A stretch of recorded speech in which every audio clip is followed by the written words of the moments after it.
प्रिय विद्यार्थियों, आज हम निर्गुण भक्तिकाल के निर्गुण ज्ञानाश्रयी शाखा के प्रमुख संत कवि या संत काव्य परंपरा के शिरोमणि कवि कबीरदास के जीवन परिचय के बारे में पढ़ेंगे या जानेंगे। भारतीय धर्म साधना के इतिहास में कबीरदास बहुत बड़े विचारक, महान विचारक और प्रतिभाशाली कवि के रूप में सामने आते हैं। इनका काव्य शताब्दियों की सीमा का उल्लंघन करके दीर्घ काल तक भारतीय जनमानस के पथ को आलोकित करते रहा है, मार्गदर्शन करते रहा है और सच्चे अर्थों में यदि किसी को जन जीवन का नेतृत्व करता कहा जाए तो वो हम कबीर को कह सकते हैं। अब कबीर के जन्म के बारे में बहुत सारे विचार मिलते हैं।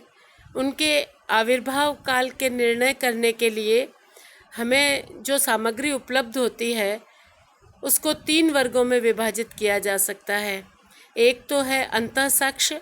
अंतःसाक्ष्य यानी कबीर ने अपनी रचनाओं में, अपने काव्य में, अपनी कृतियों में कहीं अगर कुछ अपने जीवन के बारे में, जन्म के बारे में उल्लेख किया हो या वहाँ से हमें कुछ सूत्र मिलते हों तो उन्हें हम अंतःसाक्ष्य कहते हैं।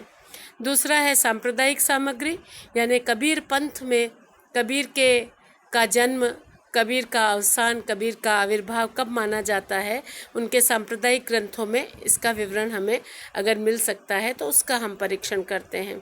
और तीसरा प्राचीन ग्रंथों एवं विद्वानों के अभिमत, यानी प्राचीन ऐसे ग्रंथ जिनमें उस काल के संतों भक्तों के बारे में विवरण दिया गया हो तो उसमें कबीर के जन्म के बारे में हमें क्या बातें मिलती हैं या विद्वान अपने प्रमाणों के आधार पर क्या साक्ष्य जुटाते हैं कि कबीर का जन्म कब हुआ, कबीर का अवसान कब हुआ।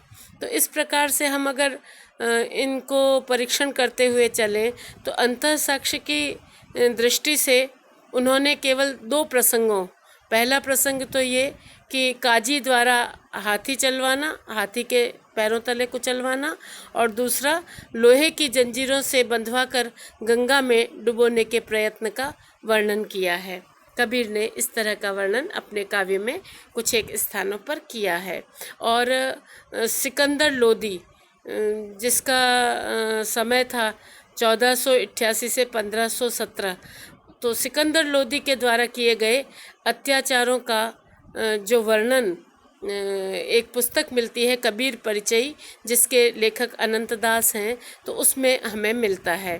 तो इससे ये हमें पता चलता है कि संभवतः कबीर सिकंदर लोदी के समकालीन थे, क्योंकि कबीर ने भी अपने ऊपर हुए अत्याचारों का वर्णन किया है और अनंत दास ने कबीर परिचय में भी इसका उल्लेख किया है। तो और दोनों लगभग एक से उल्लेख हैं। तो इससे हमें ये जानकारी, हम अनुमान ये लगा सकते हैं कि कबीर सिकंदर लोदी के समकालीन थे।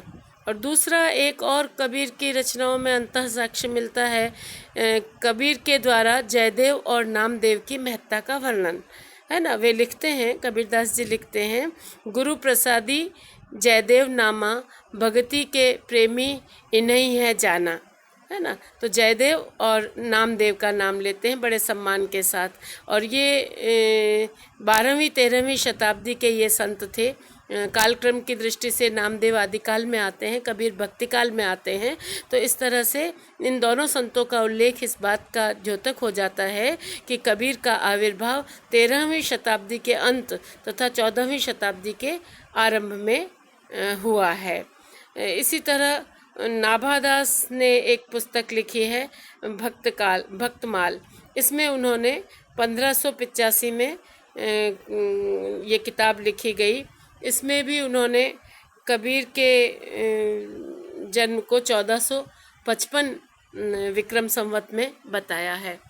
कबीर परिचय में अनंतदास ने कबीरदास के व्यक्तित्व और जीवनी से संबंधित कुछ तथ्यों का उल्लेख किया है और इन अनंतदास के अनुसार कबीर जुलाहे थे, उनका निवास स्थान काशी था, उनके गुरु रामानंद थे। सिकंदर लोदी ने उन्हें अनेक प्रकार से यातना दी थी तथा उन्होंने यानी कबीर ने 120 वर्ष का पवित्र जीवन पाया। इस तरह का उल्लेख कबीर परिचयी नाम की एक पुस्तक हमें मिलती है, जिसके लेखक अनंतदास हैं। उसमें हमें इस तरह का विवरण मिलता है। इसके अलावा और अंतः साक्ष्य और कबीर चरित्रबोध के प्रमाण से यह निष्कर्ष प्राप्त होता है कि कबीर का आविर्भाव सन 1398 ईस्वी में हुआ और आविर्भाव काल के समान ही उनका अवसान काल भी कुछ अनिश्चित और रहस्यमय बना हुआ है। लेकिन भक्तमाल के टीकाकार प्रियादास के अनुसार उनका देहावसान मगहर में 1492 ईस्वी में हुआ। इस संबंध में एक जनश्रुति और प्रचलित है कि संवत 1575 कियो मगहर को गौन माघ सुधी एकादशी रलो पौन में पौन। तो इन सब साक्ष्यों के आधार पर और विद्वानों के कई देशी और विदेशी विद्वानों के अभिमतों के आधार पर यह निर्णय किया है इतिहासकारों ने कि कबीर का जो समय था वह 1398 से लेकर सन 1518 तक का था। यानी 1398 सन में उनका जन्म हुआ और 1518 सन में उनका निधन हुआ। इस प्रकार वे 1398 से 1518 ईस्वी सन तक विद्यमान थे। मैं संवत की यहाँ बात इस समय नहीं कर रही हूँ, क्योंकि संवत के हिसाब से कबीर का निधन 1575 विक्रम संवत में था। ये अंतर रहता है संवत और सन में। तो यहाँ जो मैंने बात कही है वह डॉक्टर नगेंद्र का जो संपादित इतिहास ग्रंथ है उसमें उन्होंने सन का ही उल्लेख किया है और मैं सन में ही आपको यहाँ बता रही हूँ। कबीर के बारे में ये प्रसिद्ध है कि वे रामानंद के शिष्य थे और रामानंद रामानुजाचार्य की शिष्य परंपरा में आते थे और रामानंद के गुरु का नाम राघवानंद था। रामानंद ने 12 शिष्य उनके प्रमुख माने जाते हैं। उनमें से कबीर सबसे ज़्यादा चर्चित और सबसे ज़्यादा प्रतिष्ठित प्रसिद्ध संत कवि रहे। भक्तमाल में रामानंद के प्रमुख शिष्यों का उल्लेख करते हुए नाभादास ने कबीर को विशिष्ट स्थान प्रदान किया है और अन्य जो इनके प्रमुख 12 शिष्य कबीर समेत माने गए हैं उनमें अनंतानंद, भावानंद, पीपा, सेन, धन्ना, नाभादास, नरहरियानंद, सुखानंद, कबीर, रैदास, सुरसरी और पद्मावती ये माने जाते हैं। नामोल्लेख मिलता है कि ये 12 जो संत थे ये रामानंद के शिष्य थे। कबीर के जीवन के कुछ और पहलुओं के बारे में भी हम चर्चा करेंगे। जाति जुलाहा नाम कबीरा, इस तरह की उक्तियों के उल्लेखों से स्पष्ट है कि जाति पाति के कटु आलोचक कबीर ने अपने को जुलाहा जाति का होना स्वीकार किया है। यह अंतः साक्ष्य सर्वथा विश्वसनीय और प्रामाणिक है, किंतु कबीर पंथ में कबीरदास के माता पिता के विषय में किसी प्रकार का मत उपलब्ध नहीं होता। कारण यह है कि कबीर पंथियों की दृष्टि में कबीरदास एक महापुरुष हैं और उनका जन्म नहीं उनका अवतरण हुआ।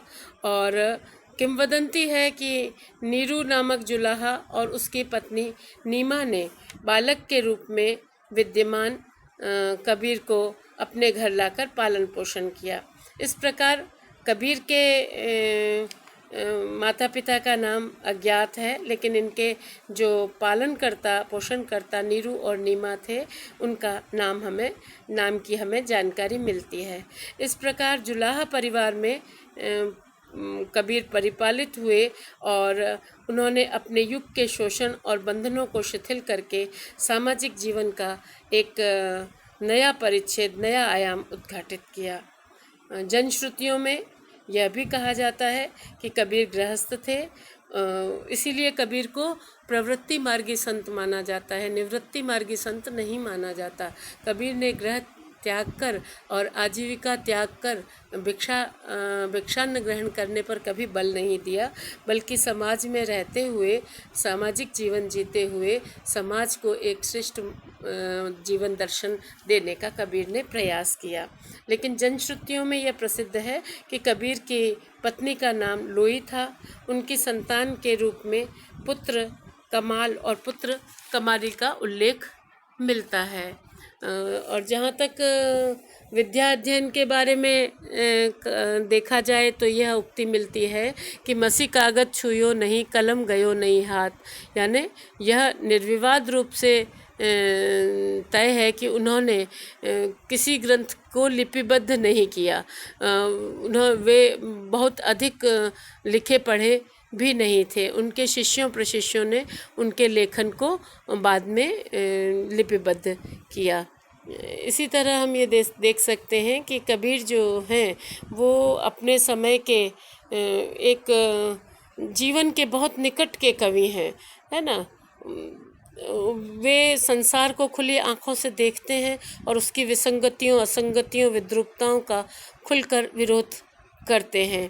हमारे जो भक्त कवि हैं वे विनम्र हैं और वे विनम्रता की ओट से ही अपनी बात कहते हैं, लेकिन कबीर अक्खड़ और फक्कड़ तरीके से अपनी बात कहते हैं। वे स्पष्ट कहते हैं कि मैं कहता हूँ आखिर देखी, तू कहता कागद की लेखी, मैं कहता सुरझावन हारी, तू राख्यो अरुझाई रे।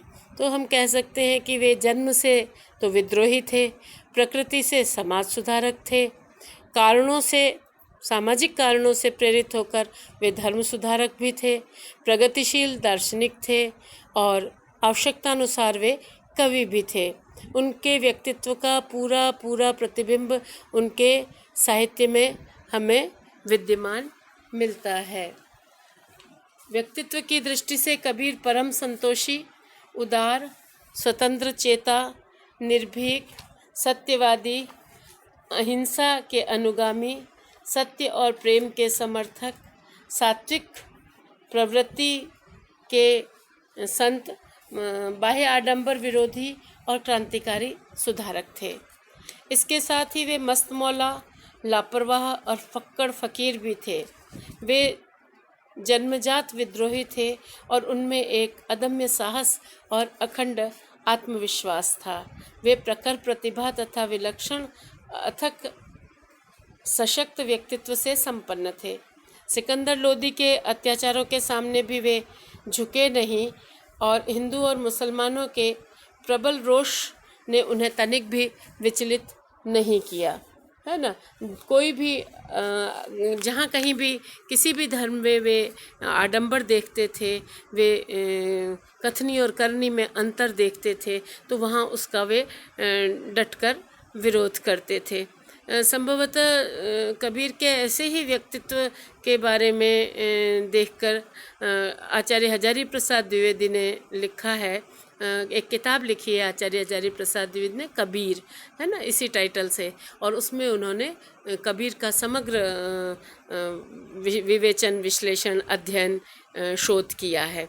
तो वे लिखते हैं, यानी आचार्य प्रसाद द्विवेदी जी का कोटेशन है कि वे सिर से पैर तक मस्त मौला, स्वभाव से फक्कड़, आदत से अक्खड़, भक्त के सामने निरीह, भेषधारी के आगे प्रचंड, दिल के साफ, दिमाग के दुरुस्त, भीतर से कोमल, बाहर से कठोर, जन्म से अस्पृश्य, कर्म से वंदनीय और युगावतार की शक्ति और विश्वास लेकर वे पैदा हुए थे और युग प्रवर्तन की दृष्टि या दृढ़ता उनमें विद्यमान थी, इसलिए वे युग प्रवर्तन कर सके। तो आचार्य हजारी प्रसाद द्विवेदी जी बड़े विस्तार के साथ कबीर के व्यक्तित्व की, कृतित्व की चर्चा करते हैं और कबीर के बारे में अपने विचारों को हमारे को देते हैं, है ना। कबीर के ग्रंथों की जहाँ तक बात की जाए, उनकी रचनाओं की बात की जाए, तो ये माना जाता है कि बीजक तो कबीर की प्रामाणिक रचना है। इसमें कबीर के उपदेशों का उनके शिष्यों द्वारा संकलन किया गया है।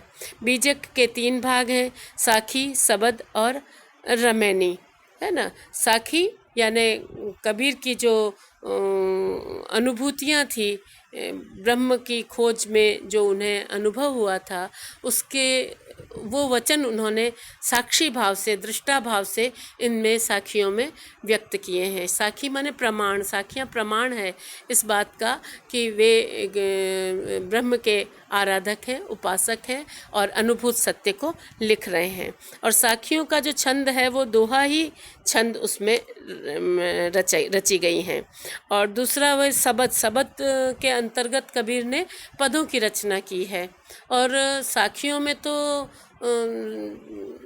हमें समकालीनता और युगबोध अधिक मिलता है, लेकिन जब हम उनके पद पढ़ते हैं जिनको सबद के अंतर्गत हम लेते हैं या ग्रहण करते हैं, वहाँ कबीर के दार्शनिक सिद्धांतों का वर्णन ज़्यादा मिलता है, आध्यात्मिक निरूपण का हमें ज़्यादा वहाँ प्राप्त होता है।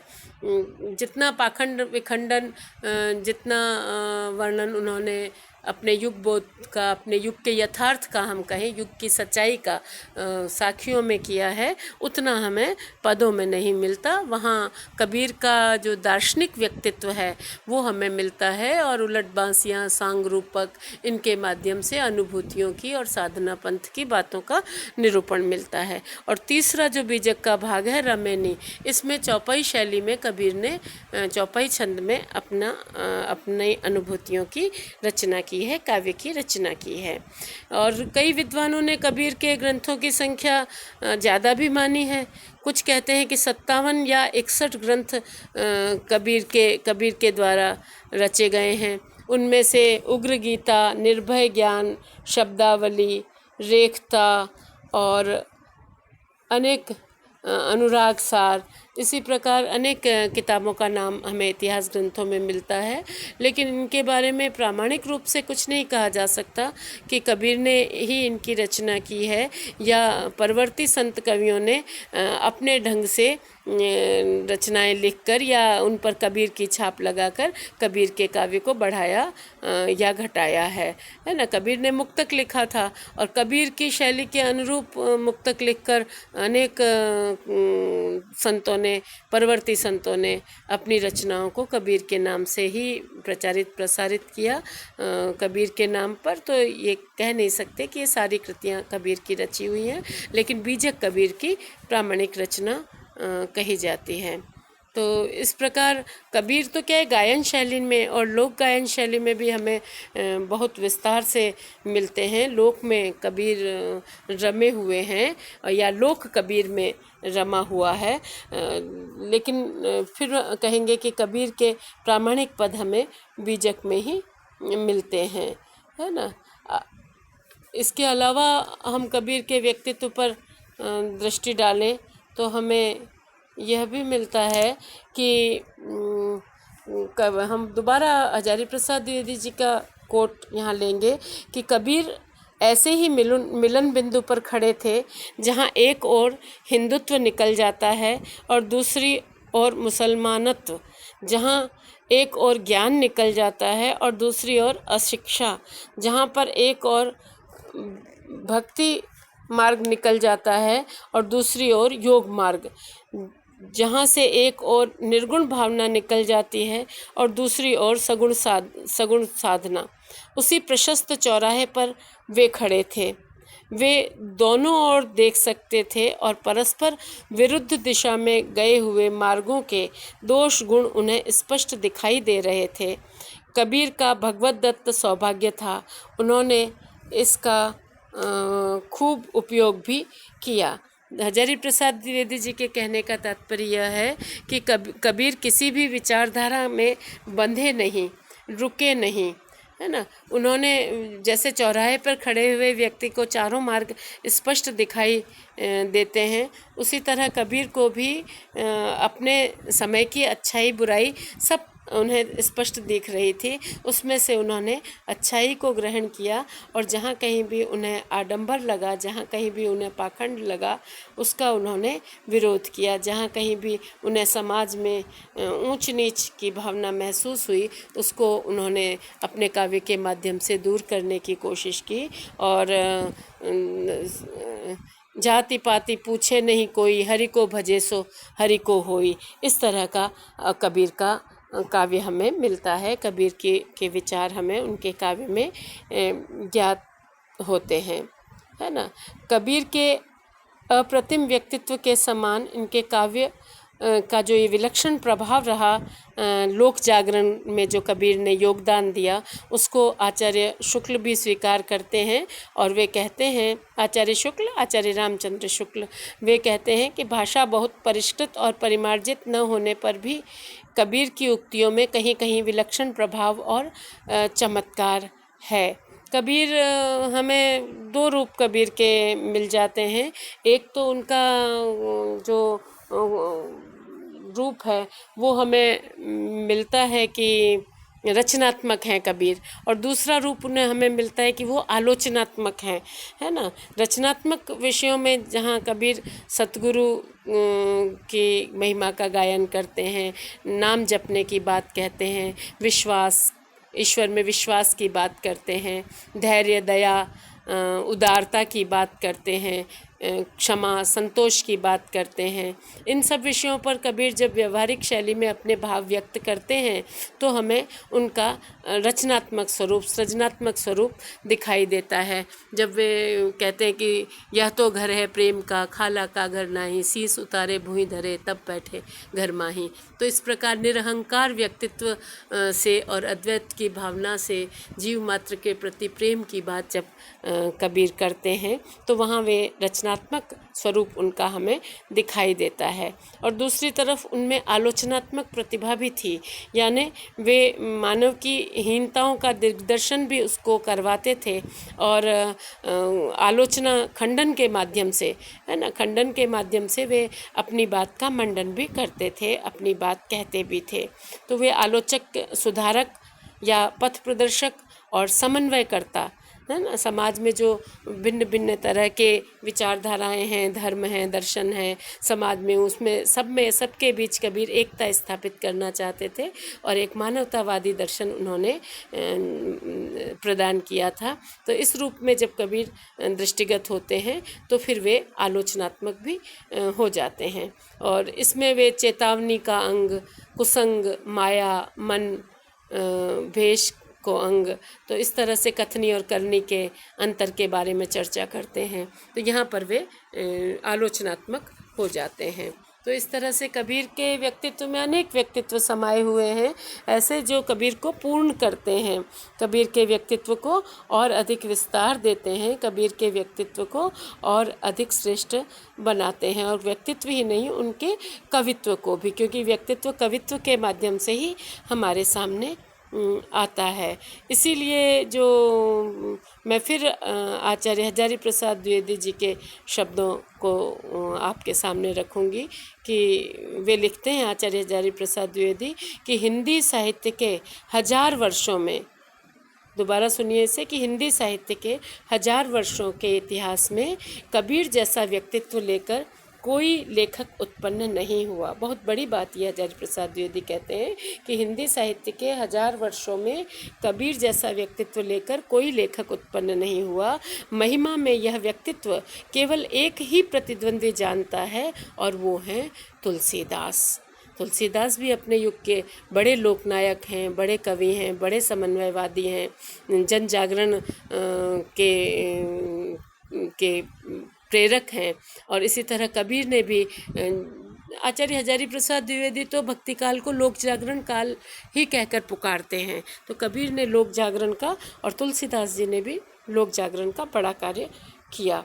तो इस प्रकार हम कह सकते हैं कि कबीर साहित्य और धर्म के क्षेत्र में एक नवीन क्रांति के जनक थे, आलोचना की एक नवीन शैली के जन्मदाता थे तथा एक सफल कवि थे, है ना। इस तरह से हम देखते हैं कि कबीर का जन्म तो मध्यकाल में हुआ, किंतु आज के समय को हम देखें तो आज भी लगभग मानव उन्हीं सब न्यूनताओं से ग्रस्त है, उन्हीं सब बुराइयों से ग्रस्त है जैसा कबीर के समय में था। मानव में मौलिक रूप से कोई बहुत अंतर नहीं आया, बल्कि अधिक भौतिकवादी होता जा रहा है व्यक्ति।